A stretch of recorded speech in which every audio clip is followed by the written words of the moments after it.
C'est ici. C'est maintenant. Non, pas d'entrer. Vous faire savoir la raison, nos raisons de cette intervention. Pourriez-vous prêter votre attention? De quel droit? Devoir parler, plus que ça, devoir exister, ici, tous les jours, avec bonne humeur. Mais on est très menacé, accablé, tout devient très très risqué. Partout, des propos menaçants, accablants. Ils sont par hasard de la même région, la plus touristique, la plus fantastique, entre les bras du Rhône. La plus, c'est assez.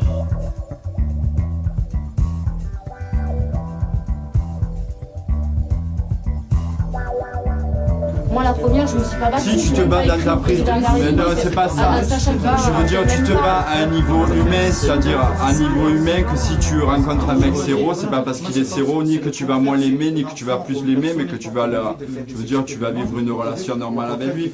Il y a aussi un culte du sida dans le sens où on dirait que parce que quelqu'un est sidéen ou parce qu'il est séropositif, il est forcément intéressant, il a forcément quelque chose à dire. Non, mais même la notion de risque par rapport à ce qu'on lit, ce que Cyril disait tout à l'heure par rapport au sida, tout ça, moi je trouve que c'est important de courir des risques et c'est des fois grave d'en assumer les conséquences, mais c'est toujours bien de risquer les choses, quoi. Ben ouais, moi je trouve que c'est bien de vivre périlleusement et dangereusement. Ah, voilà. Parce que bientôt, même pour se branler, on va se demander s'il ne faut pas mettre un préservatif, quoi. Voilà. C'est dommage. J'ai essayé tout, puis un jour, un truc, je me réveillais le matin, et j'étais tout embrouillé, tout dans le brouillard, puis j'ai peur et tout. Je vais manger des sortes de champignons, et puis j'ai été voir un docteur, il me dit, oui, il dit, ça arrive, 1 personne sur 10, des fois, clac. Ça, il dit, ouais, mais il dit, jeune homme, il me dit, tu voulais changer ta conscience. Il dit, mais tu as réussi. Tu as prêté ton cerveau. Il dit, pourquoi tu viens te plaindre ici? Et je dis, putain, non, mais c'est pas vrai. Je dis, aide-moi, tu vois. Et c'est lui qui me dit, il dit, oui, il dit, c'est beau d'expérimenter, tout ça, mais il dit, soyez quand même conscient, tu as quelque chose de précieux.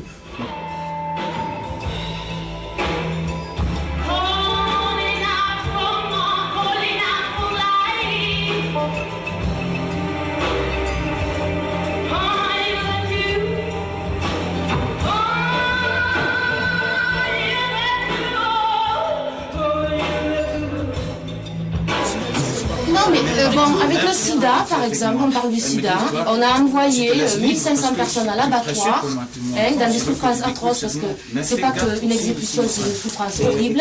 Et nous, en tant que citoyens, est-ce qu'on a dit aux hommes politiques, on attend une réponse? Qu'est-ce qui s'est passé? Est-ce qu'on fait partie du lot de vivisectés, vos expériences, ou alors est-ce qu'on fait partie d'un déchet au niveau comptabilité pour le marché hospitalier?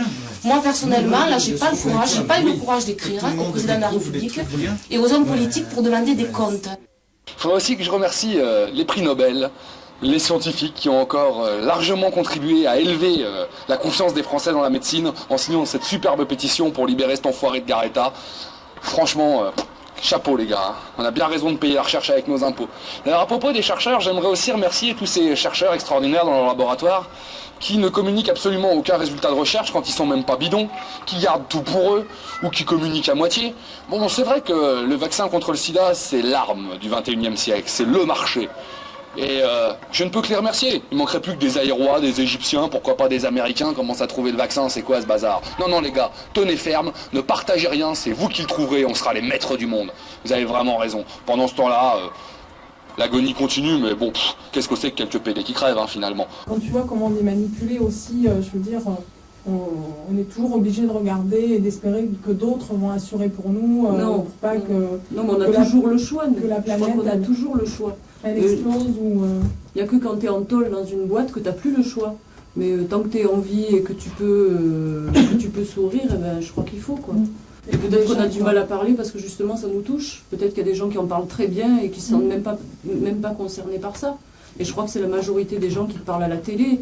Ils parlent de ça comme d'une étude qui a été faite, je ne sais pas moi, par des statistiques, par, je ne sais pas ce que ça peut être, des ministères quelconques, mais c'est pas, je ne crois pas que ce soit des gens qui se sentent vraiment concernés dans leur vie, quoi.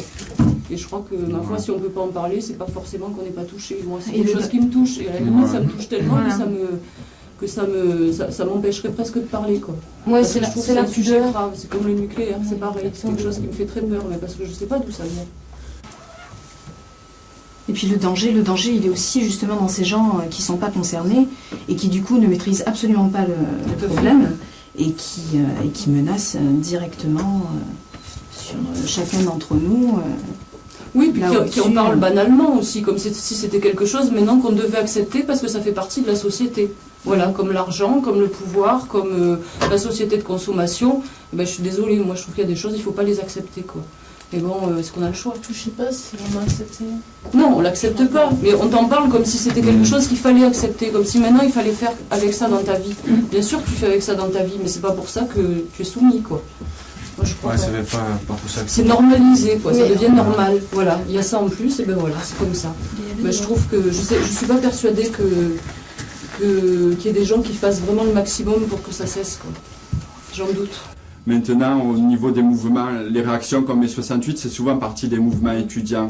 Bon, il y a eu un rejet de la politique parce que les clivages droite et gauche, c'est un peu démodé. Mais maintenant, les jeunes, leur seul truc, c'est, je veux dire, c'est la sape. Et puis, à la limite, c'est bouffer un ecstasy, aller en boîte et puis se prendre pour un king du rap sur de la musique. C'est un culte de l'oubli, je veux dire, et de l'écocentrisme, quoi. Moi je pense pas qu'il faut attendre, je veux dire, qu'un groupuscule de gens mettent une étiquette et disent nous on est ça et puis on est les nouveaux sauveurs.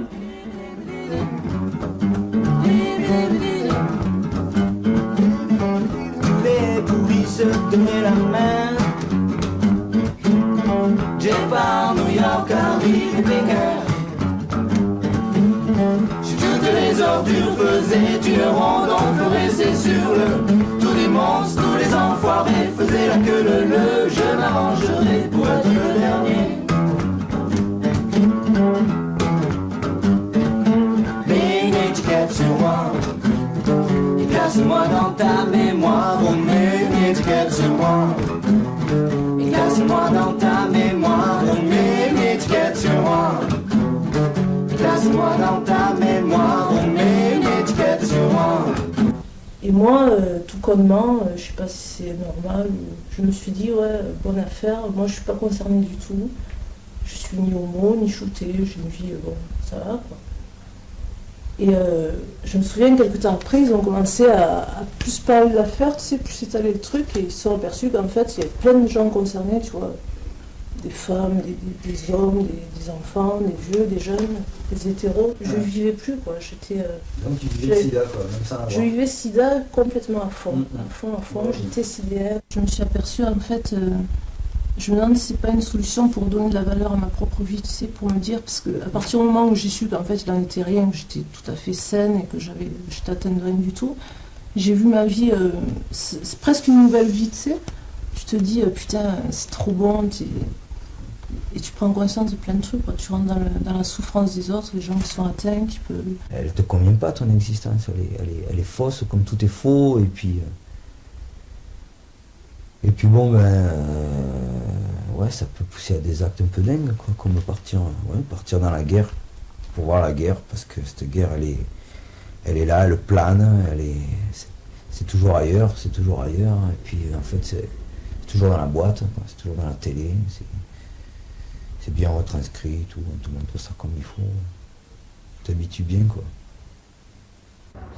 Pour commencer, j'aimerais remercier les singes verts du Zaïre, qui nous ont permis de découvrir à nos dépens les méfaits de la zoophilie. Je tiens aussi à remercier Bébé Dog d'avoir libéré tous les prisonniers politiques, transformés en boat people et ensuite en prostituées masculins en Californie, date où on a trouvé les premières traces du sida. Pour eux encore, vraiment merci. Merci. Ensuite, j'aimerais remercier Jean-Paul II. Jean-Paul II, c'est un mec vraiment génial, il a réinventé la peste noire. Oui, ma bonne dame, la peste noire. Faut dire qu'en ces périodes de crise de la foi, il n'y a vraiment rien de tel qu'une bonne petite épidémie pour croire encore au miracle. En plus, Jean-Paul II est quelqu'un d'intéressant, puisque pour lui, le port de la capote s'arrête à l'art vestimentaire. Et ça, pour toutes ces conneries, je tiens quand même à le remercier. Merci Jean-Paul. Il y en a, ça leur tombe dessus. Ils se disent oh là là là là là là mon Dieu, qu'est-ce que je vais devenir, tout est foutu et tout, je le dis à personne, faut pas que je dise à ma femme, faut pas que je dise à mes enfants, faut que personne le sache et tout, même pas à mon docteur, faut pas que je fasse sonner, rien. Et puis il y en a d'autres qui... Alors il y en a d'autres, c'est oh ah bon, super, ouais, bon, ah, mais c'est une bonne nouvelle et tout. Bon, ben je vais me démerder, et je vais faire avec et tout. Mais le dites à personne. Bah, c'est toujours une lutte pour trouver du sens à sa vie, quoi. Pour reprendre, il y a toujours, ouais, une bagarre entre, entre soi et soi-même, entre soi et les autres, et voilà. Ma belle endormie, celle qui habite ma vie. Ton départ ne fut pas brutal. Il n'est pas survenu suite à un accident de la route dans les fracas de tôle de métal, ni dans les caprices du corps qui fait que d'un coup tout s'arrête et que le cœur ferme les yeux sur la vie. Non, la mort est entrée en toi petit à petit. Et petit à petit, elle y a fait sa place, elle y a fait son lit. Que tu as dû souffrir de vivre avec elle, de la voir gagner du terrain dans les reflets des miroirs, de ronger toute ta chair et de te pousser vers le noir. Je me souviens de tes yeux pleins de larmes, de leur lumière et de leur reste de vie. Je me souviens de ta peau flétrie par tant de combats et de peines perdues. Je me souviens de ton odeur pleine d'amour. Longtemps, j'ai eu le sentiment, et il existe encore, que tu étais morte pour moi. Je dormais dehors, dans Paris et tout, dans le métro, sur des portes cochères, et ça me faisait rien. Parce que je me disais, ouais, mon frère il est mort, moi je peux bien dormir sur une porte cochère. Et puis des trucs comme ça, j'avais plus une thune, j'avais faim. Je me disais, c'est pas grave, t'as pas faim. Ton frère il est mort, bon tu peux avoir faim une journée, ça va. Bah c'est ça, profiter de la vie, je crois. C'est ne pas faire attention à tous les mauvais côtés, à tout. C'est aussi prendre tout ce qui vient quand ça vient. C'est aussi avoir un regard spécial sur. C'est avoir un regard spécial sur la vie. C'est. Je sais pas si t'entends l'oiseau qui chante là. Enfin, les oiseaux. Mais déjà, ça. Il y a une chanson de Steel Pulse, d'un groupe de reggae qui s'appelle Steel Pulse, qui dit oui, tous les matins quand je me lève, je remercie le Dieu de m'avoir fait vivre ce jour. Et ça, je trouve ça génial parce que c'est la vérité. Mais encore une fois, on ne s'en rend pas compte, nous. Je crois pas qu'on s'en rende compte. Mais là, je me rends compte, là. Quand je vois l'arbre au-dessus de moi, quand je vois le paysage, quand je vois les fleurs, un peu fanées d'ailleurs, et quand je vois les arbres morts, par exemple, là, il y a un arbre mort, même la branche, elle est morte, mais quand t'aimes la vie, même quand tu vois ça, tu te dis, oh là là là là là là, ça a mis du temps à pousser, ça a bourgeonné et tout, ça... Voilà, puis hop, ça part. Coucou, Garetta, Pasqua, c'est encore moi. Même dans tes pires cauchemars, je reviendrai pour parler de toi et de tes conneries, faut pas croire. Qu'est-ce que c'est?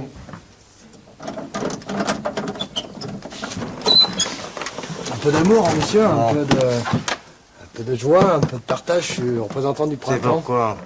Je suis représentant du printemps, je viens voir. Je fais toutes les maisons du village, je viens de me réveiller, j'habite un peu là-haut. Ah, moi, les écolos, le sida, le nucléaire, j'en ai rien à foutre. Vous dégagez, j'en ai rien à foutre. C'est la vie, monsieur. Foutez-moi le camp, laissez-moi tranquille.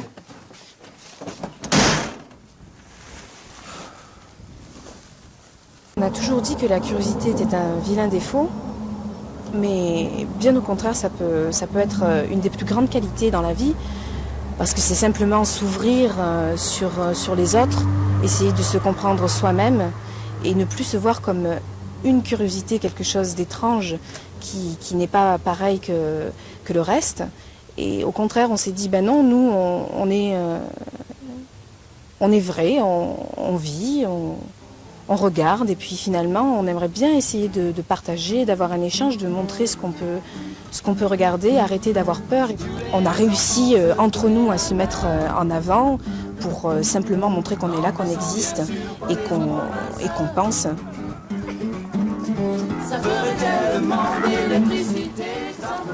Alors, quel genre de problème on aurait? Si tu réfléchis à l'équation, en tenant compte bien sûr du phénomène d'attraction. Moi j'ai plus de soucis. Ben parce qu'elles en ont parlé.